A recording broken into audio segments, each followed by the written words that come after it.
gravitational wave တွေက space time ကိုကွေးစေညှို့စေတယ်အဲ့ဒါကြောင့်သူတို့ဖြတ်တန်းလာတဲ့လမ်းတစ်လျှောက်မှာရှိတဲ့အရာရာတိုင်းကိုသူကကျုံးစေချဲ့စေတယ်ခက်များရောကျွန်တော်ရောနောက်ဆုံးကျွန်တော်တို့ကဘာကြီးအပေါင်းဝင်တယ်ဒါပေမဲ့ဒီလိုဖြစ်တဲ့ဟာကအရန်သေးငယ်တဲ့အတိုင်းအတာလေးတစ်ခုပဲဖြစ်တာအများကြီးတော့မဟုတ်ဘူးပေါ့နော်ဘယ်လောက်လောက်သေးငယ်လဲဆိုလို့ရှိရင် proton တစ်လုံးရဲ့အရွယ်အစားထက်တောင်သေးငယ်တဲ့ပမာဏလေးတစ်ခုပဲသူကကျုံးစေချဲ့စေတယ်ဆိုတော့အဲ့လောက်သေးတဲ့ပမာဏကိုဘယ်လိုတိုင်းလဲအဲ့လိုမျိုးသေးငယ်တဲ့ပမာဏကိုတိုင်းဖို့ဆိုလို့ရှိရင်သေးကြတယ်အားကောင်းတဲ့ sensor တွေနဲ့ကမ္ဘာအကောင်ဆုံးတိုင်းတာရေးပစ္စည်းဆက်တွေလိုအပ်လာလိမ့်မယ်အဲ့ဒါကဒီကိုဒီတက်တာပါပဲ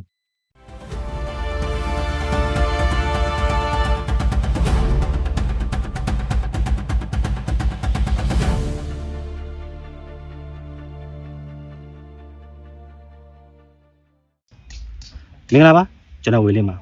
လွန်ခဲ့တဲ့နှစ်တန်းပေါင်း1300ခန်းကအလုံးလုံးဝေးကွာတဲ့ galaxy တစ်ခုအတွင်းမှာတွင်းညလို့ခေါ်တဲ့ black hole ကြီးနှစ်ခုကတိုက်မိခဲ့ပါတယ်သူတို့နှစ်ခုကတစ်ခုတစ်ခုအရှိန်ပြင်းစွာလက်ပတ်နေကနေပြီးတော့ gravitational wave တွေကိုထုတ်လွှတ်နေပါတယ်ဒီလိုနဲ့သူတို့မတိုက်မိခင်အချိန်ပိုင်းတစ်ခုတစ်စက္ကန့်ရဲ့10ပုံတစ်ပုံကရှိတဲ့အချိန်လေးတွင်းမှာ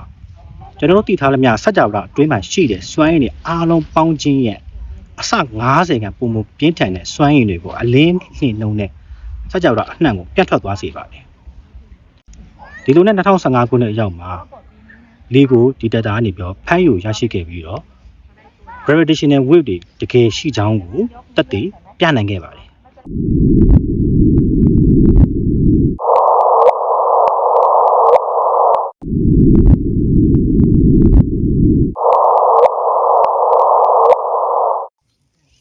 ဒီလိုတိုင်းတာမှုဆိုတာလွယ်တဲ့ကိစ္စတော့မဟုတ်ဘူးဗျ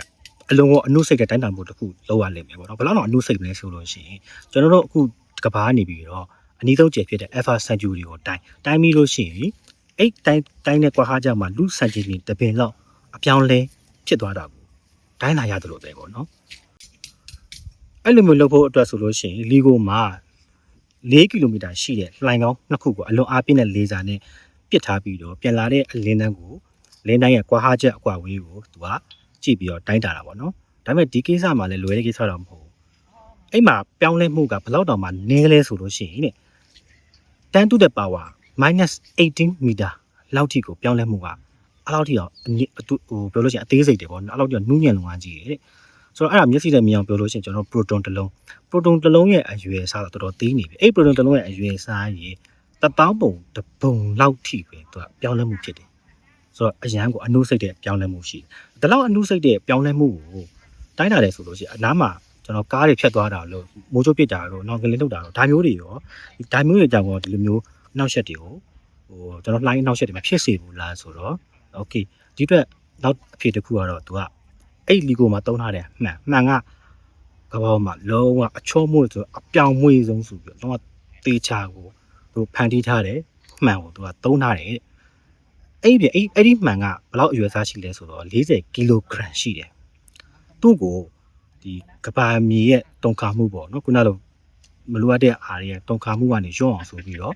အဆင့်4ဆင့်နဲ့ suspension လုပ်ထားတယ်ဘယ်လိုချင်းအဆင့်4ဆင့်နဲ့ကာကွယ်ထားတယ်ပေါ့နော်အဆင့်ဆက်တားထားတယ်တုံခါမှုကာကွယ်ထားတယ်ပေါ့အဲနောက်ဆုံးအဆင့်အောင်နည်းနည်းစိတ်ဝင်စားဖို့ကောင်းတယ်သူကကျွန်တော်တို့သပင်ပေါ့ကျွန်တော်သပင်ရဲ့2ဆလောက်ပဲအရွယ်စားရှိတယ်ဒီ fiber ညှင်နဲ့အဲ့ဒီ40ကီလိုဂရမ်ရှိရဲ့မှန်ကိုသူကချိတ်ဆက်ပြီးတော့သူကတွေ့တဲ့နာပေါ့ပြီးတော့ suspension လုပ်ထားတယ်ပေါ့နော်ဆိုတော့ तू ကဘာကြောင့်အဲ့လိုမျိုးအရန်တင်းငယ်တဲ့စိုင်မြေတုံးရလဲဆိုတော့သူ့ရဲ့ theory တစ်ခုကဒီလိုပေါ့နော်ဥပမာကျွန်တော်တို့ကအရာဝတ္ထုတစ်ခုခုကိုတုံခါစေမယ်ဆိုလို့ရှိရင်ထားပါတော့ကျွန်တော်တို့ဥပမာဒီ telescope ပေါ့ဗျာ telescope ကအောက်ကတောက်ကြီးအကြီးရှိတယ်ဆိုတော့အပေါ်အောက်ကောင်ကအောက်ကိုထောက်တိုင်းကောင်ဒီတောက်ကြီးကြီးလေကျွန်တော်တို့အောက်ကမြေပြင်ကလှုပ်တုံခါမှုနှိုင်းကအဲ့တောက်ကတဆင့်တောက်ကိုပို့ပြီးတော့တုံစီတယ်တော့ပေါ့လားအောက်ကမြေကြီးလှုပ်တာများတယ်ဆိုလို့ရှိရင်အဲ့မှာတောက်ကကြီးလေအဲ့တောက်ကြီးတဲ့အတွက်ကြောင့်အပေါ်က telescope ပို့ပြီးတော့တုံခါမှုတော့ပို့ပြီးတော့ကြီးစီတယ်အဲ့တော့အဲ့တောက်ကသေးလေအပေါ်က telescope ကတုံခါမှုတော့ပို့ပြီးတော့ရောစီတယ်ပေါ့နော်အဲ့တပေါ်အဲ့ဒါကြောင့်သူကဒီတုံခါမှုကိုလုံးဝ short ချတဲ့အနေနဲ့တုံခါအများကြီးတုံခါနည်းနည်းလေးပဲအဲ့လိုဖြစ်တယ်အဲ့လိုပေါ့အဲ့လောက်ထိဖြစ်လို့တော့ကိုသူကဒီလူခုနပြောတဲ့လူရဲ့စပင်ရဲ့2ဆလောက်ပဲရှိတယ် fiber တော့သုံးပြီးတော့ suspension လုပ်ပြီးတော့လုံးဝချွတ်တယ်ဒါနောက်ဆုံးအဆင့်ပေါ့ဒါအပြင်မှာထပ်ရှိသေးတယ်အဲ့ဒါအပြင်နဲ့ပတ်ဝန်းကျင်ရဲ့အနှောက်အယှက်ကြောင့်ဒီလှိုင်းတွေမှောင်ရင်းစာဖမ်းမိဒါမျိုးပေါ့နော်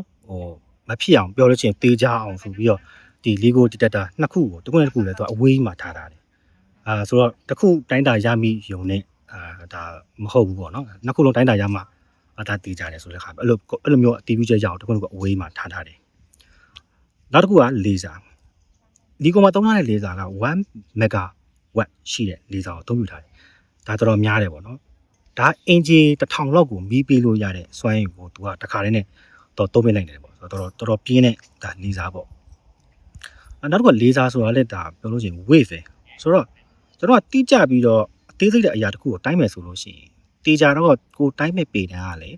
းတိကျနေဖို့လိုတယ်အဲ့တော့ကျွန်တော်ကလေဆာနဲ့ပြစ်မယ်ဆိုလေဆာဆိုတာလည်းကျွန်တော်ကဘယ်ရာဝတ္ထုကိုမဆိုပေါ့နော်ဒီ wave တွေက wave ပေါ့နော် wave တော့ဘယ်ရာဝတ္ထုမဆိုတစ်ခုတိုက်မိပြီဆိုလို့ရှိရင်သူကအနှောက်အယှက်ဖြစ်တယ်လေတစ်ခုကြားကန်တစ်ခုရှိလို့ရှိရင် wave ကပြန်လာတယ်ပြန်ကန်လာတယ်ဒီသဘောရှိတယ်ဆိုတော့အဲ့တော့ဒီလှိုင်ကောင်းတင်းမှာလေဆာပစ်တယ်ဆိုလို့ရှိရင်လှိုင်ကောင်းထဲမှာလေရှိနေလို့ရှိရင်အဲ့လေချောင်းလေသူအနှောက်အယှက်ဖြစ်စေတယ်အဲ့အတွက်ကြောင့်ဒီလှိုင်ကောင်းတစ်ခုလုံးသူကရက်40ကြာအောင်လေဆုပ်ထုတ်ပြီးတော့သူကလေဟာနဲ့ဖြစ်အောင်လုပ်ထားတယ်ဆိုတော့ရက်4နှစ်ဆိုနေတာမဟုတ်နော်အဲ့ဒါကြောင့်ဒီ Lego detector ကတဲ့ကမ္ဘာနံပါတ်1လေဟာနဲ့အကြီးဆုံးလေဟာနဲ့ပစ္စည်းတစ်ခုဖြစ်တယ်ပေါ့နော်ပထမလေဟာနဲ့အကြီးဆုံးကတော့ large hadron collider ဆိုတဲ့ကျွန်တော်တို့အမှုန်တိုက်ဆက်နော်ဒါတော့အမှုန်တိုက်ဆက်ပြီးလို့ရှိရင်လေကတော့ဒါဒုတိယဒီလေဟာနဲ့အကြီးဆုံးဖြစ်တယ်ပေါ့နော်โอเคဒါကတိစောက်မှုအပိုင်းပေါ့နော်โอเคဒါတိစောက်မှုအတိုင်းမှာသူတိစောက်မှုအပိုင်းပြီးပြီဆိုလို့ရှိရင် तू ကဘယ်လိုတိုင်းတာလဲဆိုတဲ့ဟာကိုကျွန်တော်တို့သိဖို့လိုအပ်တာပေါ့သူကဘယ်လိုတိုင်းတာလဲကျွန်တော် Lego detector မှာအခုကျွန်တော်ဗီဒီယိုကြည့်လိုက်ပေါ့နော်တစ်ဖက်ကဒီ1 megawatt ရှိတယ်လေဆာကိုပြစ်လိုက်တယ်ပြစ်လို့ပြီးလို့ရှိရင်အလဲမှာဒီမှန်တစ်ချက်ထားတာအဲ့မှန်ကကြတော့တစ်ဖက်ကဒီထားပါတော့ကျွန်တော်တို့ကဒီတောင်ဘက်ပေါ့ဆိုပါတော့တောင်ဘက်မှာရှိတယ်ဒီလှိုင်တောင်ဘက်မှာရှိတယ်လှိုင်ကောင်းတစ်ခုလည်းသွားမယ်တစ်ဖက်ကကြတော့အရှိဘက်မှာရှိတဲ့လှိုင်ကောင်းဘက်ကိုသွားမယ်ပေါ့နော်သွားမယ်လျောင်းသွားပြီးလို့ရှိရင်အဲ့အလင်းကနေပြီးတော့ပြန်လာမယ်ပြန်လာပြီးလို့ရှိရင်အဲ့ပြန်လာပြီးစုံပြီးတော့ဒီတစ်ဖက်မှာရှိတယ်ဒီအလင်းပြန်တဲ့နေရာကိုသွားမယ်အဲ့ဒီမှာအဲ့အလင်းပြန်တဲ့နေရာမှာသူကဒီလှိုင်းတစ်ခုကဘလောက်ပေါ့ဒီဘလောက်လှိုင်းပြောင်းလဲသွားတယ်ဥမာတူတစ်ဖက်ကတူသွားလဲဆိုလို့အဲ့လှိုင်းကဟိုနည်းနည်းလေးပူတူသွားမယ်ဒါမှမဟုတ်တစ်ဖက်ကအရှိဘက်ကအရှိဘက်ကပြုံချောင်းကအရှိဘက်ပြုံချောင်းကရှည်သွားဆိုလို့ရှိရင်လိုင်းလေးကနည်းနည်းရှည်သွားမယ်အဲ့ဒါအရှိဘက်ပြုံချောင်းတူသွားလိုင်းနဲ့တူသွားမယ်ဆိုတော့အဲ့ဟာမျိုးဘယ်လိုဖြစ်သွားလဲဆိုတာတိုင်းတာလားနောက်တစ်ခုကအဲ့ပြင်နောက်တော့ဘယ်လိုနည်းနဲ့တောင်းတာလဲဆိုတော့သူကလှိုင်းထက်တဲ့ဟာကိုသူသုံးတာတဲ့ဆိုတော့ဒီတစ်ခုနဲ့နှစ်ခုကပြင်လာတဲ့လှိုင်းနှစ်ခုကပြောလို့ရှိရင်ဒီလိုမျိုးတစ်ထပ်တည်းပြန်ကြတာပေါ့နော်တစ်ထပ်တည်းကြမှာဒါမှန်တယ်ပေါ့တစ်ထပ်တည်းမကြောက်ဘူးဆိုလို့ရှိရင်တစ်ဖက်ကတူတာတစ်ဖက်ရှိပါတော့လှိုင်းတစ်ထပ်တည်းမကြောက်ဘူးကြောက်လို့ရှိရင်သူကပုံစံပြောင်းသွားတယ်အဲ့ဒါကိုသူတိုင်းတာလားဆိုတော့ဘယ်လိုမျိုးလဲဆိုတော့ဒါကိုနည်းနည်းနားလည်ခတ်မယ်ပေါ့နော်နောက်တစ်ထပ်ပြီးကျွန်တော်ဗီဒီယိုတစ်ခုထပ်ပြမယ်ဆိုတော့ဒီဗီဒီယိုမှာချက်ကြည့်တယ်ပေါ့နော်ဒါတော့ဒီ Lego detector ကိုဒါပုံစံငယ်လေးလုပ်ပြထားတာပေါ့နော်တစ်ဖက်ကလေဆာတန်းနဲ့ပြစ်ထားတယ်ပြစ်ထိုးပြီးတော့ပြီးလို့ရှိရင်ဒီအလင်းဒီအလင်းပြန်နေပေါ့နော်ဒီအလင်းကမှန်လို့ရှိမယ်ပြီးလို့ရှိရင်သူမှန်ရှိမယ်โอเคမှန်နေပြီးတော့ခုနကနောက်တစ်ထပ်ပြီးတော့မှန်တဲ့ချက်ကိုသူရှိတက်တဲ့ကမှန်သွားမယ်ပြီးလို့ရှိရင်ပြီးရ90ဒီဂရီမှာရှိရမှန်အောင်သွားမယ်ဆိုတော့ဒီအလင်းကဒီလိုပြန်သွားမယ်တစ်ဖက်ပြန်ပြီးလို့ရှိရင်အဲ့ပြန်လာတဲ့အလင်းကမှန်နှစ်ခုကိုပြန်ပြီးစုံချက်ပြန်ကန်တော့အလင်းပြန်ပြီးတော့နောက်ဆုံးခုနကမှန်စီပြန်ရောက်ပြီးတော့တစ်ဖက်မှာရှိတဲ့နေရာကိုတွားပြီးအလင်းသွားပြန်စီတယ်ဒါအဲ့နေရာကိုကျွန်တော်တို့ကခုနကစက်ကူတွေသူကကာပြထားတယ်စက်ကူတွေကာလို့ရှိရင်အဲ့မှာပတ်တန်လေးတစ်ခုလာပေါ်လေအလင်းလာပေါ်နေအဲ့မှာကအကွက်လေးနဲ့ပတ်တန်တစ်ခုလာပေါ်တယ်ပေါ့နော်ဆိုတော့အဲ့ပတ်တန်ကဒါပုံမှန်ပေါ့ဒါဘာမှပြောင်းလဲမရှိဘူးဒီပတ်တန်ပေါ့အကယ်၍တစ်ဖက်ဘက်ကကျွန်တော်အရှိဘက်ကဖြစ်ဖြစ်အရှိဘက်ကတိုင်ဖြစ်ဖြစ်တောင်ဘက်တိုင်ဖြစ်တစ်ခုခုကနေပြီးတော့ဒီကမှန်ပေါ့နော်လာပြီးအတိုင်းတာပြောင်းလဲသွားရဆိုလို့ရှိရင်သူအဲ့ပတ်တန်ကြီးကချိန်သွားတယ်တွေ့လားမသိဘူးနော်ပတ်တန်လေးချိန်သွားတယ်ပေါ့နော်ဆိုတော့ဒါကတစ်ဖက်ကအရှိဘက်ကတိုင်ဆိုလို့ရှိရင်အရှိဘက်ကဒီလိုင်ကောင်းကပြောင်းအတူရှိဖြစ်သွားရဆိုလို့ရှိရင်ပတ်တန်ချိန်တယ်တောင်ဘက်ကဒီလိုင်ကောင်းကအတူရှိဖြစ်တယ်ဆိုရင်ပတ်တန်လေးချိန်သွားတယ်အဲ့ပတ်တန်ချိန်တာကိုကြည့်ပြီးတော့လေသူကတိုင်းတာတယ်ဒါတစ်ချက်အဲ့တော့နောက်တစ်ထပ်ပြဖြစ်နေတာတခုရှိသေးတယ်ဆိုတော့အဲ့တော့ကျွန်တော်ကခုန gravitational wave ကခုနကစက်ကြောက်တာကိုပြန်ကားစီတယ်ဆွေတိုင်းကိုပြန်ကားစီတယ်အဲ့တော့ဆွေတိုင်းပြန်ကားလို့ဆိုလို့ရှိရင် तू ကလာတဲ့ဟာလေအလင်းလင်းနဲ့လာတယ်ဆွေတိုင်းကိုပြန်ကားစီတယ်ပြ ပြီးကျန်တဲ့အရာဝတ္ထုတိုင်းကိုအားလုံးလည်းပြတ်ကားစီတယ်ဆိုတော့ခုနကကျွန်တော်ကပြောလို့ဒီလှိုင်ကောင်းကြီးကရှည်သွားတယ်ပေါ့ထားတော့ကျွန်တော်လှိုင်ကောင်းကိုဒီကရှည်လိုက်စီတယ်ပေါ့โอเคလှိုင်ကောင်းရှည်လိုက်စီပြီဆိုလို့ရှိရင်သူဒီအလင်းတန်းကိုတော့သူကရှည်လိုက်တာမဖြစ်နိုင်ဘူးလားဒါဖြစ်နေတာပဲလေလှိုင်ကောင်းလည်းရှည်လိုက်တာဖြစ်လို့ဒီအလင်းတန်းကြီးကိုရှည်လိုက်တာလေဖြစ်နေတာပဲဆိုတော့အဲ့လိုမျိုးဖြစ်တဲ့ဆိုတော့အရာတိုင်းကရှည်သွားပြီဒီတိုင်းတဲ့ဒီထောက်တိုင်းတဲ့ပေတိုင်းလည်းရှည်သွားတယ်အတိုင်းခံမဲ့ဟာလည်းရှည်သွားတယ်ဆိုလို့ရှိရင်အဲ့တော့ဒီရှည်သွားတဲ့ဆိုတဲ့ဟာကိုဘယ်လိုသိနိုင်မလဲဒါစိတ်ဝင်စားတဲ့ချက်ပေါ့နော်အဲ့တော့ तू ကလီဂိုမှာဘာလုပ်လဲဆိုတော့တဲ့ဒီစပြီးတော့စထွက်တဲ့အချိန်ပေါ့ဒီလေဆာတန်းနေပြီးတော့1 megawatt ရှိတဲ့လေဆာစပစ်လိုက်တဲ့အချိန်ကနေပြီးတော့ဒီဘက်ကိုနိုင်ရပေါ့နောက်ဆုံးဒီစုံချက်အားလုံးပြီးနောက်ဆုံးဒီအဆင့်ပေါ့နော်နောက်ဆုံးအဆင့်ကိုရောက်သွားချိန်မှာဘယ်လောက်ကြာလဲဆိုတဲ့အချိန်တော့တွက်ချက်ထားရှိတယ်ဆိုလိုချင်းတဘောကဒီလေဆာကအမြင်နဲ့ဓာတ်ချောက်ကြီးဓာတ်ကြီးထိုးတာမဟုတ်သူကပြစ်နေတာလေဆာပြစ်နေတာဟာလို့ပြစ်နေတာဒါအရမ်းမြန်တဲ့အချိန်လေးပေါ့နော်အဲ့လိုတစ်ချက်ပြစ်လိုက်တိုင်းမှာသူကဒီပြစ်လိုက်တဲ့အခါဘယ်လောက်အချိန်မှာဒီအလင်းမြင့်နဲ့ညာရောက်တယ်ဆိုတော့သူကဘယ်လိုချိန်တွက်ချက်ထားပြီးသားမတန်းရှိပြီးသားဆိုတော့အဲ့ဒီအချိန်ကနည်းနည်းလေးနေသွားမယ်နည်းနည်းများသွားမယ်ဆိုလို့ရှိရင်ဒါတေးကြဒါပြောင်းလဲဖြစ်လို့လေဟုတ်မလားပြောလို့ရှိရင်နည်းနည်းလေးဟိုခုနအချိန်တည်းနည်းနည်းမြန်လာမယ်ဆိုလို့ရှိရင်မြန်လာဆိုတေးကြဒီလိုင်းကောင်းတူသွားလို့လေတူသွားလို့ဒါမြန်ရောက်လာတာအကယ်၍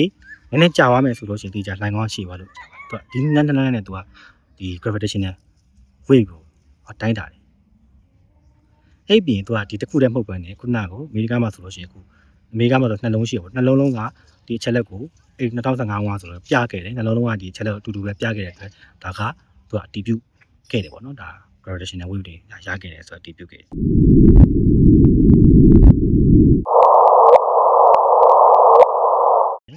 အရင်တော့ဆိုလို့ရှိရင်အမေရိကန်မှာပဲတစ်ခုရှိရအခုဆိုလို့ရှိရင်အီတလီမှာတစ်ခုဂျပန်တစ်ခုဖြစ်လာပြီဆိုတော့ဒါဒီနောက်ပိုင်းကျလို့ရှိရင် gravitational wave တွေလာပဲဆိုလို့ရှိရင်ပို့ပြီးတော့ဒီတိုင်းတဲ့ခါပို့ပြီးတော့တိကျလာမှာပေါ့နော်ဆိုတော့ okay အဲ့တော့ခုနကျွန်တော်တို့အရှိပြန်သွားအောင် gravitational wave တွေက black hole နှစ်ခုတိုက်မိရအောင်ထွက်လာပြီပေါ့နော်ဆိုတော့အဲ့ဒီ black hole ဆိုတာဘာလဲဒီလိုမေးခွန်းတွေရဲ့ဖြစ်ကိုသိရှိနိုင်ဖို့အတွက်ကျွန်တော်တို့ရဲ့ SCM ကို like and subscribe လေးလုပ်ထားဖို့မမေ့နဲ့နော်